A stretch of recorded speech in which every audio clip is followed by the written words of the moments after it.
What is going on, everyone, and welcome to r/StoriesAboutKevin. Now, the title of today's video is The Dumbest Person of All Time. Let's get into today's first story and you will see just why it is titled as such. My nephew is the biggest Kevin I have ever met. This is the story of my nephew's disastrous adventures, how my family demanded I cure him of stupidity, and how he was fired from each of his jobs. My family is kind of strangely staggered by age. My older brother is 37 and I'm 19. He's my only sibling, so I am, by extension, my nephew's only uncle. My nephew is also 19.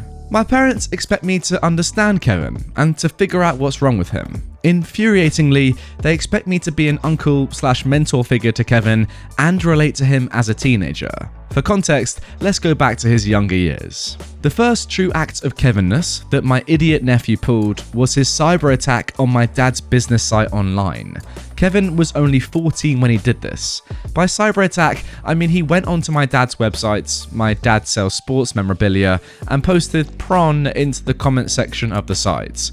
No, not just a little prawn, 7,000 image comments worth using a bot he found online. When asked why, he told my dad, "All grandpas are horny, my friends at school said they are." Next was Kevin's genius 16th birthday stunt. At his party, he had a pool. He also had a garden gnome. He decided the best move for maximum coolness with his peers was to somersault off of a makeshift diving board made out of glued together 2x4s. Not only jump off the diving board, but do an acrobatic with a gnome at the same time. Kevin leapt off the diving board. Keep in mind, there were 7 other people in the pool and 3 more out of it but nearby. As Kevin kicked off the board in reverse, plunging head and back first, he slammed his feet into the gnome and kicked it straight up. As Kevin crashed into the water, the spinning gnome experienced gravity. It slammed into Kevin's leg, which pulverized and put him on crutches for 3 months. He was lucky he didn't kill one of his friends with a gnome to the head. On his first day of real work this January, Kevin got an 8 on the ACT and skipped college. Kevin was working at a gas station. He decided, since it was cold that day, that when he showed up, his best work attire would be a heavy coat and balaclava.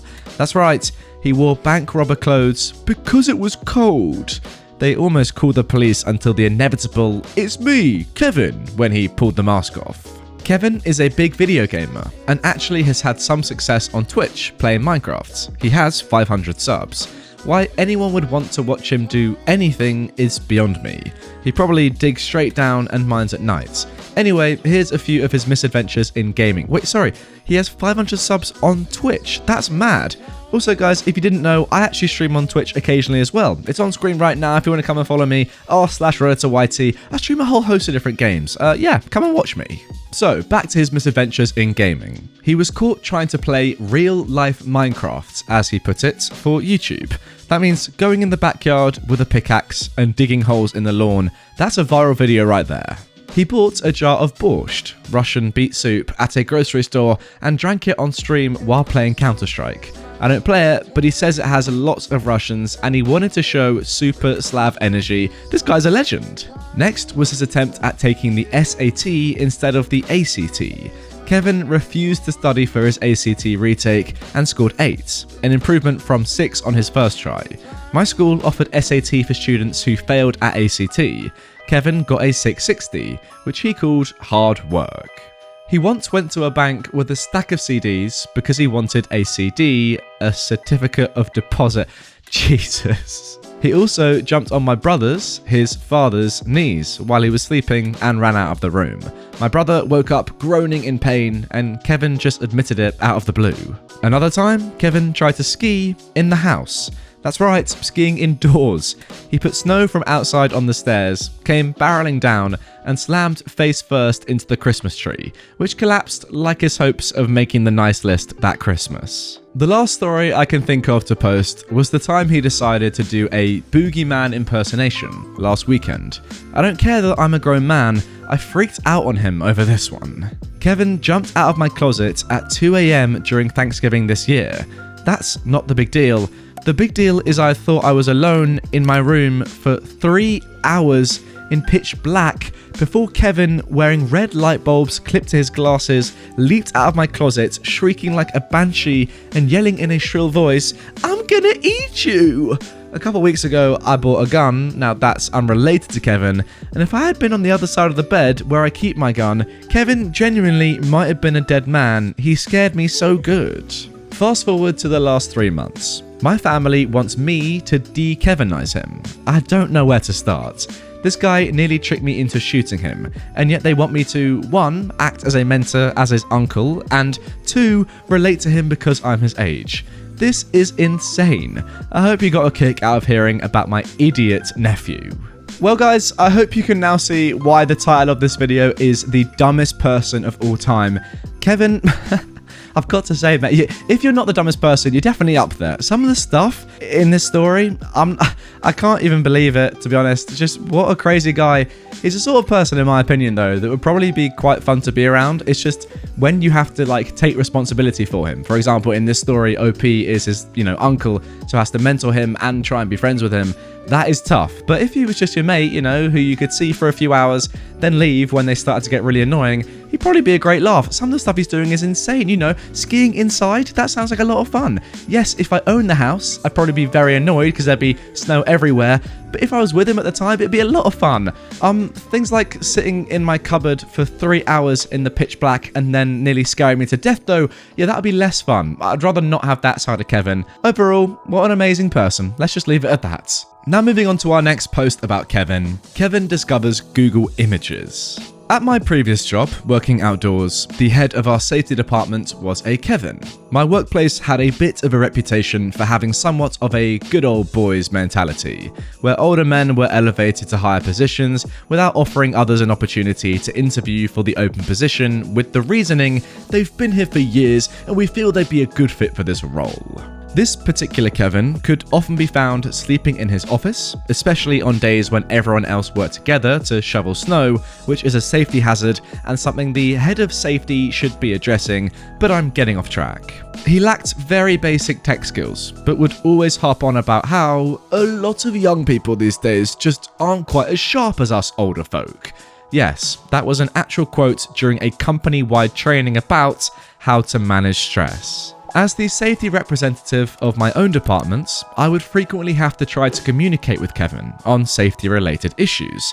Unfortunately, his voicemail box was always full because he didn't know how to check them, and any attempt to send him an email would be met with, "I never got that," because he didn't know how to check those either. This caused me to constantly have to physically print out documents, drive all the way to the other side of the property, and hand deliver them straight into his mailbox. So, his lack of basic knowledge about technology was well known to me at that point. But I did not think it was this bad. One day about a year ago, he left a very long voicemail for my department about this incredible feature he found on the internet. If you go to the Google login page, you'll see a little button that says Images. If you click on that and type our workplace into the box, all kinds of pictures pop up of my department section. I mean, there's pictures of everything here. If you scroll down the list, you can even see pictures of what our workplace was like years ago. I really think this could be a great resource if you are all looking for pictures of our department. There's some really great ones here, so I figured I'd just let you know about it. My co-workers and I just stared at each other, speechless, until one of them said, Did Kevin just discover Google Images? Yes, he did. What's great about this story is that Kevin himself, earlier in the post, says, you know what, I just don't think that the younger generation are as smart, are as switched on, are as sharp as the older people. And that is obviously the reason why they're giving, older people the jobs, because they can get away with it. And they say stuff like, oh yeah, they're just not as sharp as us, the younger kids. But then when you realize he doesn't know what Google Images is, that whole kind of notion, that whole kind of theory goes out the window. Doesn't really make much sense anymore. I don't know any person, young or old, genuinely I don't know anyone that I know who doesn't know what Google or Google Images is. Guys, do you know anyone, literally name any person in the world that doesn't know what Google Images is? Madness. How can you not know? But secondly, he's so happy about his finding. He's like, guys, it's an amazing resource. You can't just find pictures of, our workplace, but you can also find pictures of other amazing stuff, like anything in the world. It's Google Images, Crazy scenes. What an idiot. That's all I can say. Now moving on to our final story. Kevin tries to cheat in a test in front of a teacher. Kevin is the most stupid person I have ever met. He is 18 at the time this happened. He thought that all animals, including lions, zebras, insects, etc., were the same type of animal, but just are different sizes and are just wearing very fancy clothes. He's a flat earther and thinks the Earth flies through the universe like a frisbee and all the planets, stars, moons, etc. in our universe orbit the Earth. One time, our country's presidential election happened, not the 2020 election. He would sing and chant, "Vote for president now," to random people he'd meet. When I told him how disrespectful it was, he said, "But everyone in our country voted for him, so why is it disrespectful?" I just told him that people had different opinions and may not vote for him. He said that I was a liar and just continued doing what he was doing. Now, here is the story. It was nearly time for a very important assessment. It determines if we will graduate or not. During the exam, all books would be placed outside the classroom and 2 teachers would be invigilating the class. What the teachers didn't know is that Kevin had a textbook inside his table. Despite being focused on the exam, I was actually watching Kevin do the exam. He just stared at the ceiling, played with his stationery, or wiggled his fingers for 30 minutes straight without writing anything on the assessment paper. He didn't even touch it for 30 minutes, and the time was an hour, so he only had half an hour to complete it. One of the invigilators actually got up to go check on him, and he said he'll do it later. Finally, he wrote his name and took out his textbook to copy the answers. The invigilator saw this and got up to take his textbook. He refused and said he apparently had the right to copy the answers. But the teacher simply took his textbook and Kevin just sat there defeated and continued to do that until the time was up. He only did 1 or 2 questions out of the 82. After the exam, my friends talked about how hard it was and gossiped about Kevin's fantastic amount of effort. I don't know what happened next, but Kevin didn't graduate. Well, for some reason, that doesn't really surprise me. I can think of no reason as to why Kevin wouldn't graduate. He seems like the model student. If anything, he was going to do the test in half the allotted time. So that just shows to me that, yeah, he's very bright. No, weird bloke. I'm not really sure what his kind of logic was there. I think the thing is with all these people, they really, they're not like trying to do it to be funny. They're just really stupid. I guess I should have really understood that by now. Maybe I am a Kevin. But anyway, yeah, maybe he just didn't even clock that you're not even allowed to copy and test. If he is that dumb, then I'm sorry that, he is, and he's really not going to have much of a successful life at all. But yeah, maybe he just genuinely thought that he was allowed to copy out of a textbook. Why he didn't do that at the start of the exam and gave himself less time anyway, I don't really know. But yeah, again, a very, very strange person. Anyway, guys, that is going to do it for this episode of r/Stories About Kevin. If you want some more stories about Kevin, then I've got a playlist full of stories about Kevin on the screen. So yeah, go and check it out if you want some more stuff, just like this video. If you are new to the channel, make sure you subscribe by clicking this button. And if you want some merch, check it out right here. It's amazing stuff. Got some lovely warm hoodies for Christmas. They'd be a great Christmas present as well if you want to get your parents to get you one. So yeah, check this out, and I will see you all later with a brand new upload.